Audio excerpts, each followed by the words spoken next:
जब मैं घर से गुस्से में बड़बड़ाते हुए निकल आया था और बस स्टैंड की तरफ आगे बढ़ने लगा, मैं मन ही मन बड़बड़ा रहा था। पता नहीं कितने पैसे छुपा के रखे हैं, लेकिन मेरे लिए एक बाइक नहीं ले सकते। अब मैं यहाँ से चला जाऊँगा और तब तक वापस नहीं आऊँगा जब तक मैं खुद के पैसों से बाइक नहीं खरीद लेता। इतना सोच ही रहा था, तभी मेरे पैर में कुछ चुभने का एहसास हुआ।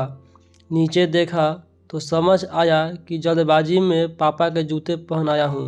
उन जूतों में कील उभड़ी हुई थी, जो मेरे पैर में बार बार घाव किए जा रही थी। लेकिन उस समय गुस्सा अधिक था, तो मैं बड़बड़ाते हुए आगे बढ़ गया। एकाएक मुझे याद आया कि मैं पापा का पर्स भी साथ ले आया हूँ।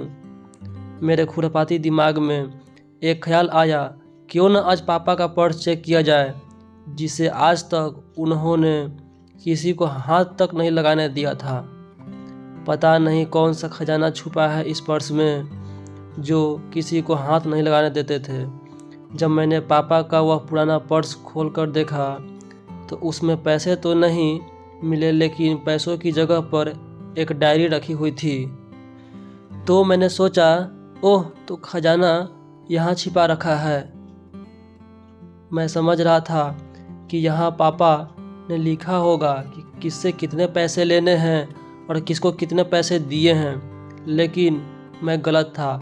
जब मैंने उस छोटी सी डायरी का पहला पेज खोलकर देखा तो वहाँ पर लिखा था, वह थोड़ा सीरियस कर देने वाला था। डायरी में जो लिखा था उसे पढ़ने के बाद मेरे चेहरे पर जो एक्सप्रेशन थे वह गायब हो चुके थे, क्योंकि डायरी में वैसा कुछ नहीं था जैसा मैं सोच रहा था। वहाँ पर उन पैसों का हिसाब लिखा हुआ था कि जो अलग अलग कामों के लिए अलग अलग लोगों से उधार लिए गए थे। उस लिस्ट में कंप्यूटर नाम पर भी पैसे लिए गए थे। कुछ यूँ लिखा था, 50,000 बेटे के कंप्यूटर के लिए। यही कंप्यूटर था जिसे मैं आज तक यूज कर रहा था, लेकिन मुझे यह पता नहीं था उस कंप्यूटर को खरीदने के लिए पैसे कहाँ से आए थे। लेकिन आज पता चल रहा था। मुझे आज भी याद है जब मैंने पहली बार कैमरे के लिए जिद की थी, जो मेरे पापा ने मुझे 2 हफ्ते बाद मेरे बर्थडे पर ला कर दिया था, जिसे देखकर मैं बहुत खुश हुआ था। और मुझे खुश देखकर मुझसे कहीं ज़्यादा अगर कोई खुश था तो वह थे पापा। अब मेरे चेहरे से गुस्सा एकदम गायब हो चुका था। जब मैंने आगे का पन्ना पलटा तो वहाँ पर कुछ विशेष इच्छाएं लिखी हुई थी। पहली जो विश थी उसमें जो लिखा हुआ था, अच्छे जूते पहनना। यह बात मेरी कुछ समझ नहीं आई। तभी मेरा पाँव अचानक सड़क पर भरे हुए पानी पर जा पड़ा और तभी मेरे पाँव में कुछ गीलीपन होने का एहसास हुआ। जब मैंने जूता उतार कर देखा तो उसका तला टूटा हुआ था। यह देखकर मुझे डायरी में लिखी बात याद आ गई।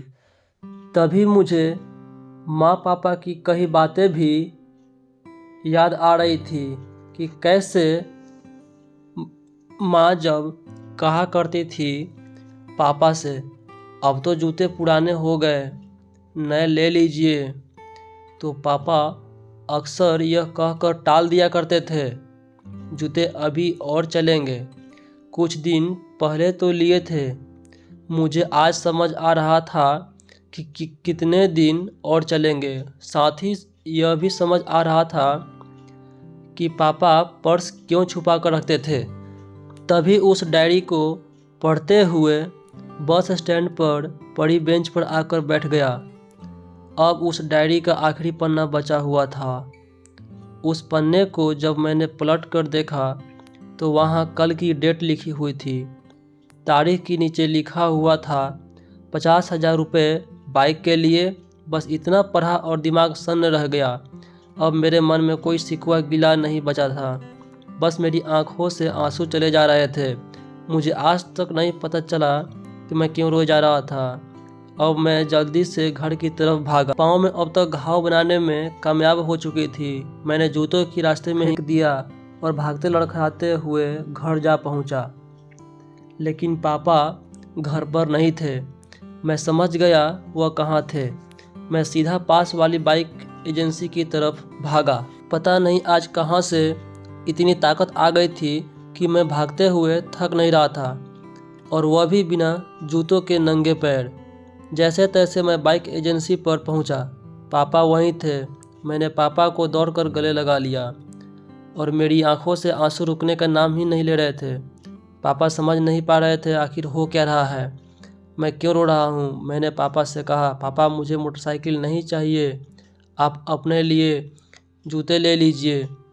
अब आज से मैं जो भी करूँगा अपनी मेहनत से अपने बलबूते पर पढ़ कर करूँगा। आज आपसे कहना चाहूँगा, ठीक वैसे ही होते हैं हमारे पिता। हम अक्सर देखते हैं कि हम अपनी माँ से हर बात शेयर करते हैं और माँ भी इसके बदले में हमें बहुत प्यार देती है। लेकिन एक शख्स ऐसा भी होता है जो हमें छुपकर प्यार करता है, वह होते हैं हमारे पिता। यह परिवार में एकमात्र ऐसा व्यक्ति होता है जो अपने बच्चों से उन्हें बिना जताए छिपकर प्यार करता है, खुद की इच्छाओं को मारकर बच्चों के लिए सपने देखता है और उनकी खुशी में ही खुश हो जाता है। मुझे नहीं पता कि आप अपने पेरेंट्स की इज्जत करते हो या नहीं, लेकिन अगर आपके पास पेरेंट्स हैं तो आप बहुत खुशनसीब हो, क्योंकि इस दुनिया में बहुत से लोगों को तो पेरेंट्स का प्यार भी नसीब नहीं होता। अंत में मैं यही कहना चाहूँगा कि माँ बाप की भावनाओं का सम्मान करें। धन्यवाद।